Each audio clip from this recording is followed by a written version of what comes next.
Hello everyone. Nationalist movement toward freedom and partition 1939 to 1947 spectrum की book का chapter number 10 part 8 है हमारा. आज हम पढ़ेंगे 3 अपसर्जेस जो कि विंटर में हुई थी ऑफ 1945 टू 46. ठीक है, तो स्टार्ट करते हैं. ये हमने सब कवर कर लिया है प्रीवियस वीडियोस में. आप जाके प्लीज़ इनके पार्ट्स देखिएगा एंड तभी कंटिन्यू करिएगा. ये एक सीक्वेंस में चल रही हैं चीज़ें. ठीक है, तो अब हम ये वाला टॉपिक पढ़ते हैं आज. ठीक है, तो स्टार्ट करते हैं कि इसमें 3 अपसर्जेस कौन कौन से थे. ये जो थे INA ट्रायल्स जो हुए थे जब हमने पिछली बार पढ़े थे, जो कि डेवलप हुए थे इनटू द वायलेंट कन्फर्ट्रेशंस में.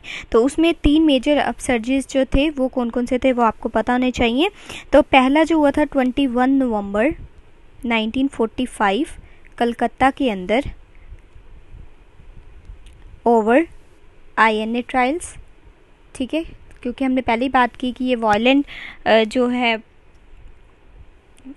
INA trials. ठीक है, तो ये वायलेंट कन्फर्ट्रेशंस के ऊपर ही ये हुए थे. ठीक है, 3 अपसर्जेस.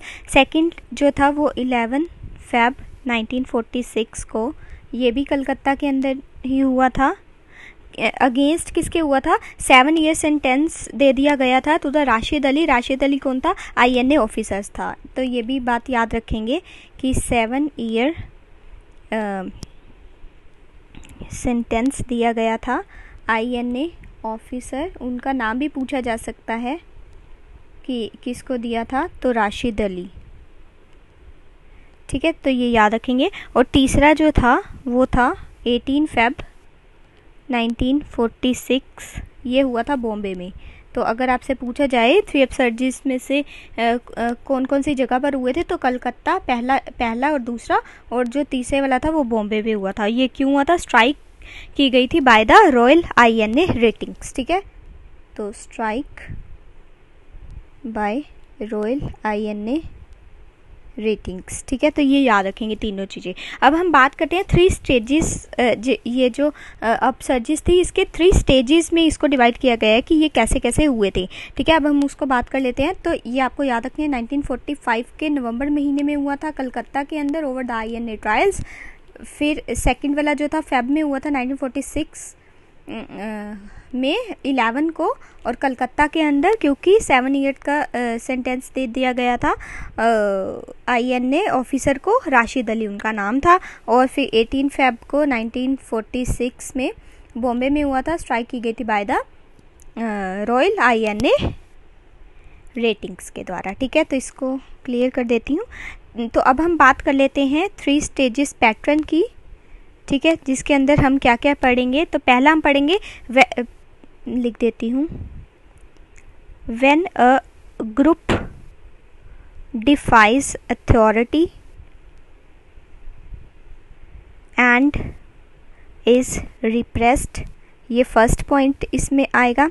सेकंड पॉइंट आएगा when the city people join in, मतलब जब सिटी के जो लोग थे उन्होंने ज्वाइन कर लिया था इसे अपसर्जेस को. ठीक है, एंड तीसरी बात हम पढ़ेंगे when the people in the other parts of the country expresses sympathy and the solidarity with the मतलब अपनी कंट्री के साथ. ठीक है, तो व्हेन द पीपल जो हमारे ही लोग थे in other parts of country expresses sympathy and solidarity. ठीक है, तो अब मैं फर्स्ट पार्ट आपको यहीं पे ही समझा देती हूँ कि इसमें क्या था. तो जो फर्स्ट इंस्टांस था, ये फर्स्ट स्टेज का, जो कि नवंबर 21 1945 में हुआ था. तो एक स्टूडेंट्स जो थे वो जो फॉरवर्ड ब्लॉक थी, आपको याद होगा किसने बनाई थी, सुभाष चंद्र बोस जी ने. तो उसके जो सिंपैथाइजर्स थे, तो स्टूडेंट्स ने जो उनके अंदर ना स्टूडेंट्स थे कुछ जो कि ये ऑर्गेनाइज करवा रहे थे. तो इसमें student federation of India, activist Islamia college के स्टूडेंट्स जिन्होंने ज्वाइन कर लिया था लीग, और कुछ ने ज्वाइन कर लिया था कांग्रेस को. उन्होंने क्या किया कि फ्लैग्स जो थे वो उसको अपना सिंबल बनाया और एंटी इम्पेरियलिस्ट यूनिटी के बारे में उन्होंने मार्च निकालना शुरू किया. कहाँ पे? To Dalhousie square. और ये डलहौजी स्क्वायर के बारे में आप याद रखिएगा, ये कहाँ था? डलहौजी स्क्वायर। तो ये क्या था और कहाँ था? कलकत्ता में था, सीट ऑफ गवर्नमेंट थी, जहाँ पे बैठा करते थी, गवर्नमेंट बैठती थी, ठीक है। और ये जो प्रोटेस्टर थे इन्होंने रिफ्यूज़ कर दिया था टू डिस्पर्स एंड इनको लाठी चार्ज भी किया गया। और फिर स्टूडेंट्स ने, जब इनके ऊपर लाठियाँ चलाई गई स्टूडेंट्स के ऊपर, तो इन्होंने क्या किया, स्टोन्स को फेंका अपनी मतलब सेल्फ डिफेंस में, है ना, एंड ब्रिक्स बैट्स का भी इस्तेमाल किया। तो पुलिस ने इनको क्या कर दिया, फायरिंग शुरू कर दी उनके ऊपर, जिससे 2 लोगों की मौत हो गई वहाँ पे, ठीक है। नेक्स्ट स्टेप में क्या होता है, जो प्रोटेस्ट होता है वो किसके द्वारा करवाया जाता है? मुस्लिम लीग स्टूडेंट्स। अभी हमने क्या पढ़ा, किसके द्वारा करवाया गया था?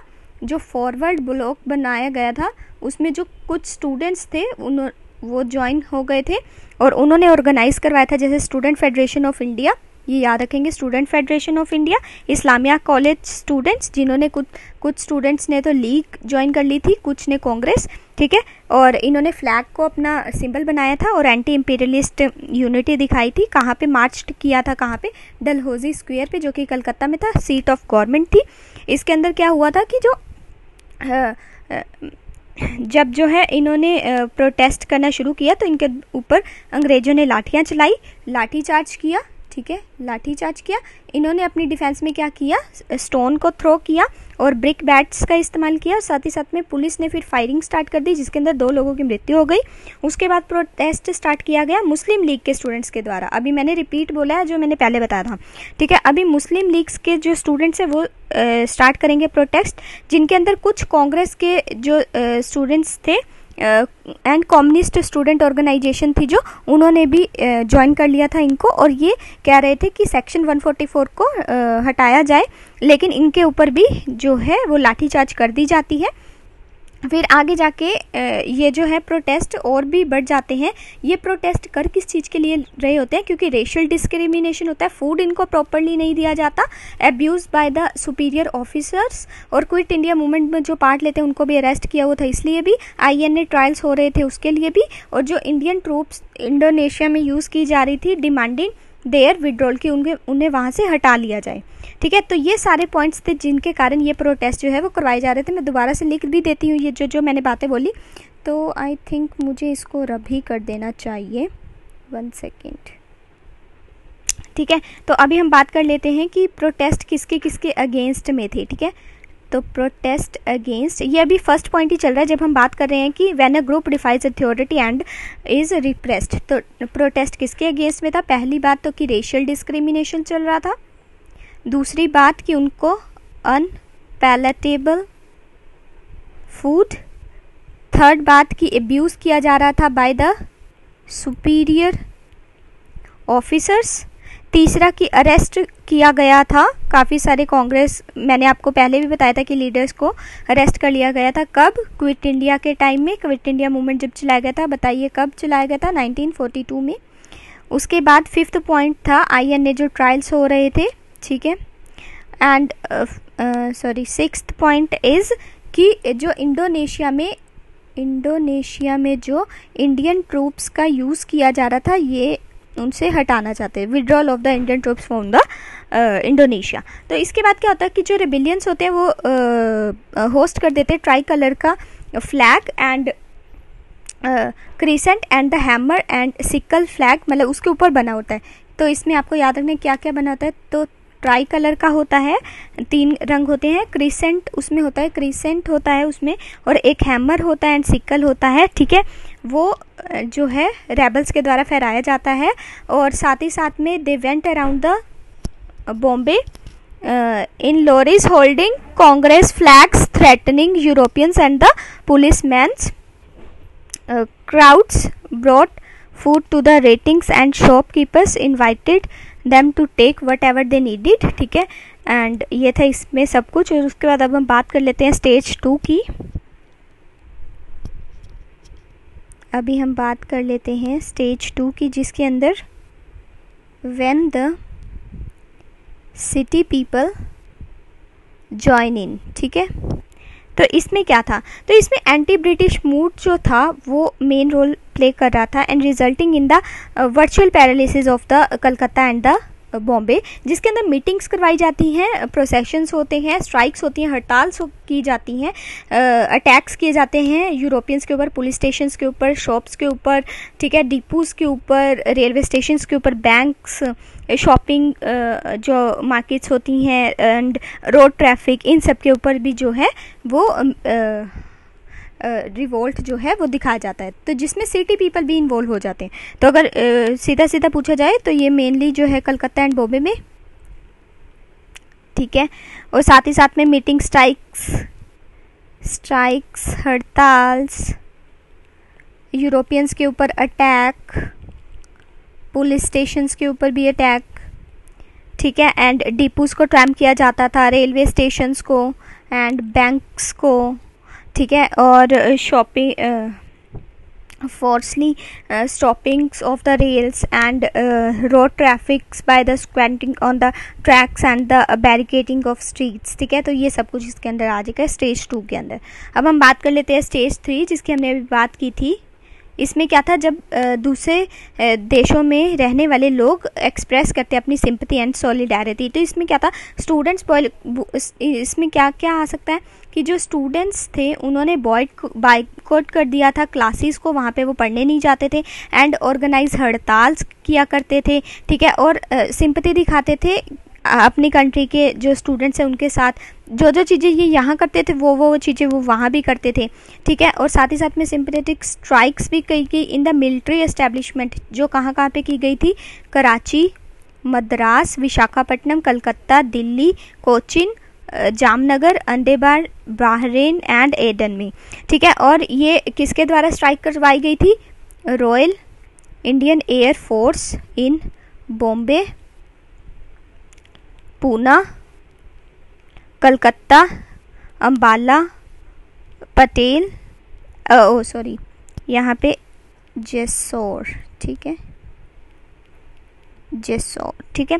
उसके बाद जो पटेल थे वो persuaded the ratings to surrender on 23 Feb with the assurance that the national parties would prevent any victimization, ठीक है। उसके बाद ये जो evolution of potential and the impact of 3 upsurges हम देखेंगे, ये यहाँ तक 3 स्टेजेस हमने कवर कर ली हैं, ठीक है। आगे चलते हैं, इसी में ही है ये, ठीक है। तो अभी हम बात करेंगे कि evolution of potential and impact of 3 upsurges. अब इसका इम्पैक्ट क्या आया, ठीक है, तो 3-4 पॉइंट्स हैं इसमें, वो आपको ध्यान रखने हैं कि fearless action by the masses. अब यहाँ पे पहली बार डर नहीं दिख रहा था मासेस के अंदर, ठीक है, मासेस के अंदर फियरलेस एक्शन उन्होंने शो किया।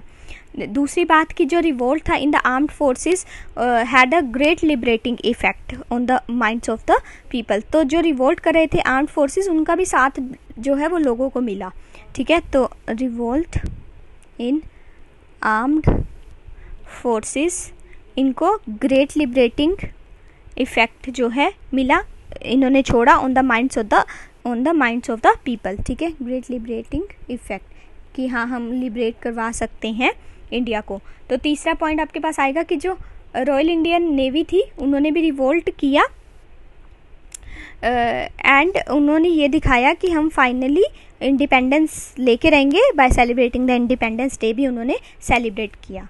तो RIN रिवोल्ट से उनको ये दिख रहा था कि एंड ऑफ ब्रिटिश रूल हो जाएगा और हम इंडिपेंडेंस डे सेलिब्रेट करेंगे इंडिपेंडेंस लेके। उसके बाद ये जो 3 अपसर्जेस होते हैं, इसके अंदर कुछ चीज़ें और भी होती हैं, वो मैं आपको बता देती हूँ। जैसे दिसंबर 1946 को गवर्नमेंट अनाउंस करती है कि सिर्फ जो INA मेंबर्स जिनके ऊपर एक्यूजेशन का चार्ज है मर्डर का, जिन्होंने मर्डर किया है किसी का, उन्हें ही ट्रायल के लिए भेजा जाएगा। पहली बात कि जिन्होंने मर्डर किया है उन्हें ही ट्रायल के लिए भेजा जाएगा। सेकंड, इम्प्रिजनमेंट सेंटेंस जो है वो दे दी गई थी फर्स्ट बैच, जो कि जिन्होंने मर्डर किया था, जो फर्स्ट बैच था उनको इम्प्रिजनमेंट दे दी गई थी जनवरी 1947, और ये अनाउंसमेंट कब हुई थी, 1946 में, ठीक है, तो जनवरी 1947 को इनको इम्प्रिजनमेंट सेंटेंस दे दिया गया था। तीसरी बात कि इंडियन सोल्जर्स जो थे उनको विड्रॉन करने की बात की गई थी from the Indo China and the Indonesia by the फरवरी 1947। तो इंडियन सोल्जर्स जो है वो पार्ट नहीं लेंगे इंडो चाइना वॉर के अंदर से, और वहाँ से विड्रॉ करना था इनको फेब 1947 में। और जो डिसीजन था वो पार्लियामेंट्री के पास जो है वो सेंड करना था डेलीगेशन टू द इंडिया। ये भी स्टेप जो है इनके द्वारा उठाया गया। और लास्ट पॉइंट है कि जो डिसीजन था वो कैबिनेट मिशन के पास भी भेजा गया इन द 1946 जन में। ठीक है, उसके बाद इन ये जो अपसर्जिस हुए हैं 3, ठीक है, इसका जो नेचर था वो डायरेक्ट वायलेंट था, शॉर्ट लिव्ड था। ये आप कुछ इसके पॉइंट्स याद रखिएगा कि जो नेचर था इनका अपसर्जिस का वो डायरेक्ट था, वायलेंट था, ठीक है, कन्फ्लिक्ट विद अथॉरिटी था, ठीक है, लिमिटेशंस भी थी इसके अंदर कुछ, ठीक है, और शॉर्ट लिव था ये, ठीक है। और जैसे कि इसमें आपको ये याद रखना है कि जैसे ये जो अपसर्जिस थे ना ये अर्बन सेंटर्स तक पहुँचे, वैसे ही जो INA एजिटेशंस थे वो रिमोटेस्ट एरिया तक भी पहुँचे जहाँ पे जो है सभी लोगों का साथ मिला इन रिवोल्ट्स में, ठीक है। उसके बाद जो मराठा बटालियन थी इन बॉम्बे में उसके भी काफ़ी योगदान रहा, ठीक है, and moral of the bureaucracy को भी कंसीडर किया गया and British infrastructure to repress was intact, ठीक है। उसके बाद कांग्रेस की स्ट्रेटजी देख लेते हैं अब क्या रही इसके अंदर, ठीक है, इसको क्लियर कर देती हूँ।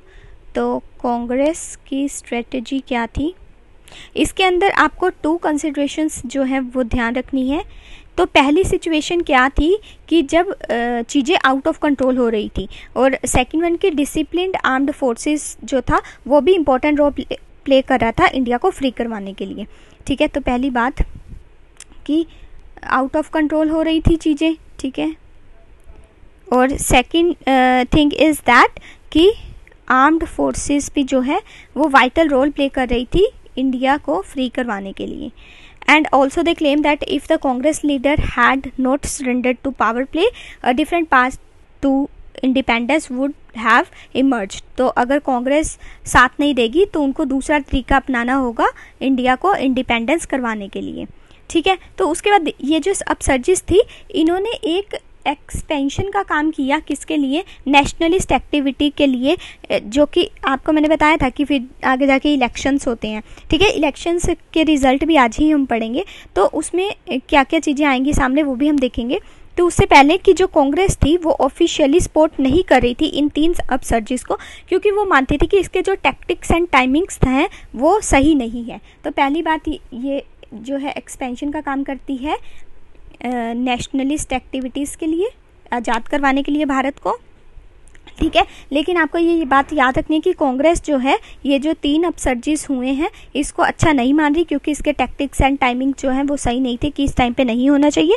दूसरी बात जो if the union at the barricade is honest, there should be a union at the constitutional front also। और जो गांधी थे वो ये मानते थे कि ये म्यूटिनी है जो ये बैडली एडवाइज्ड है एंड म्यूटिनाइज फॉर इंडियन फ्रीडम ये और भी गलत चीज़ है, ठीक है। और अगर ये गांधी कहते थे कि अगर किसी को कोई ग्रीवेंसेस है तो आपको वेट करना चाहिए किसी की लीडर की गाइडेंस लेने के लिए, ठीक है। तो ये कांग्रेस की स्ट्रेटजी थी। पहले हमने यहाँ तक गवर्नमेंट की स्ट्रेटजीज को देखा, ठीक है। एंड कांग्रेस जो थी वो बिल्कुल भी इसके स्पॉट में नहीं थी एंड 3 अपसर्जिस को बिल्कुल गलत मानती थी because of its timing and tactics. और ये जो 3 अपसर्जिस हुए ये एक्सपेंशन किसके लिए बना, नेशनलिस्ट एक्टिविटीज़ के लिए कि आज़ाद करवा देंगे हम। और गांधी जी जो थे वो बिल्कुल भी इन 3 अपसर्जिस को अच्छा नहीं मानते थे, वो कहते थे ये बिल्कुल गलत है और अगर किसी को इंडिपेंडेंस चाहिए भी तो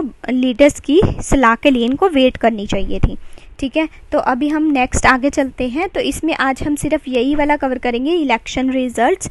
तो इसमें परफॉर्मेंस ऑफ कांग्रेस में ये बात ध्यान रखिएगा कि गोट 91% of the non Muslim votes, ठीक है, जिसके अंदर हिंदूज एंड सिख्स वगैरह आ गए एक्सेट्रा, ठीक है, मतलब मुस्लिम्स नहीं आएंगे, ठीक है। उसके बाद ये फर्स्ट पॉइंट हो गया। सेकंड पॉइंट कि 57 आउट ऑफ 102 सीट्स जो है वो सेंट्रल असेंबली में इन्होंने कैप्चर की। ये अभी हम बात कर रहे हैं कांग्रेस की, ठीक है। और इन्होंने मेजॉरिटी ऑफ वोट्स कहाँ से पाई, सभी एरिया से पाई एक्सेप्ट इन बंगाल, सिंध, पंजाब, ठीक है। तो बंगाल, सिंध एंड पंजाब को छोड़कर बाकी जगह से इनको मेजॉरिटी की वोट्स मिली, ठीक है। उसके बाद और Congress majority provinces including the north west frontier province and the Assam which were being claimed by the Pakistan. ये भी पाकिस्तान क्लेम कर रहा था कि north west frontier province and Assam भी जो है हमारा ही है, लेकिन कांग्रेस को यहाँ पे सफलता प्राप्त होती है। अभी हम बात कर लेते हैं कि मुस्लिम्स का क्या परफॉर्मेंस रहा, मुस्लिम लीग का, ठीक है। इसके अंदर जो है मुस्लिम्स को कितनी वोट्स मिली, 86.6%। इसमें से 30 सीट्स जो है इन्होंने रिजर्व सीट्स को कैप्चर किया इन द सेंट्रल असेंबली, ठीक है। 30 रिजर्व सीट्स को इन्होंने पाया और ये इनको मेजॉरिटी कहाँ से मिली, बंगाल एंड सिंध में से। अभी हमने बात की थी ना, कांग्रेस को इन तीनों को छोड़ के जो है वो मेजॉरिटी मिली थी, बंगाल, सिंध, पंजाब को, और मुस्लिम्स को इन्हीं सीट्स में से, इन्हीं जगह से जो है वो सीट्स हासिल हुई थी, ठीक है। उसके बाद जो मुस्लिम लीग था उनको क्लियरली था कि हमें जो है अपने अलग से एक डोमिनेट पार्टी बनानी है मुस्लिम्स के अंदर। 1937 से ही वो ये बोल रहे थे, ठीक है। और पंजाब में, ठीक है, ये तो मुस्लिम लीग और कांग्रेस का हो गया। अभी पंजाब की बात कर लेते हैं। तो पंजाब में किसने सीट जो है ली, उस किसकी पावर आई, तो खिजर हयात खान, ठीक है। तो ये कौन थे, यूनियनिस्ट कांग्रेस अकाली कोalition के अंडर इनको पावर मिली। तो सिग्निफिकेंस क्या है इन इलेक्शंस का, तो ये जो इलेक्शंस है ये कम्युनल वोटिंग जो था in contrast to the strong anti British unity के साथ ही हुआ था। एंड इसके अंदर जो अपसर्जिस पहले हम पढ़ चुके हैं, due to the separate electorates and the limited franchise, जिसके अंदर less than 10% of the population जो है जिन्होंने वोट किया फॉर द जनरल असेंबली, और सिर्फ 1% ऑफ पॉपुलेशन ही एलिजिबल थी। ये वेरी इंपॉर्टेंट पॉइंट है, मैं दोबारा से बोल देती हूँ क्या बोला मैंने, कि less than 10% of the population ही, मतलब मान लो अगर 100 आदमी है ना, तो 10 से कम लोग ही वोट कर सकते थे, ठीक है। लेस देन 10% ऑफ पॉपुलेशन जो है वो वोट कर सकती थी, और सिर्फ 1% की पॉपुलेशन जो है वो एलिजिबल थी वोट के लिए। ये देखिए कितनी इंपॉर्टेंट बात है, ठीक है। तो इसमें separate electorates and the limited franchise का भी रोल रहता है फॉर द प्रोविंसेस के अंदर। उसके अब बाद हम जो है द कैबिनेट मिशन पढ़ेंगे, ये नेक्स्ट लेक्चर से हम स्टार्ट करेंगे, ठीक है, नहीं तो लेक्चर लंबा हो जाएगा। तो आई थिंक आपको ये समझ में आ गया होगा। Keep watching my videos, thank you.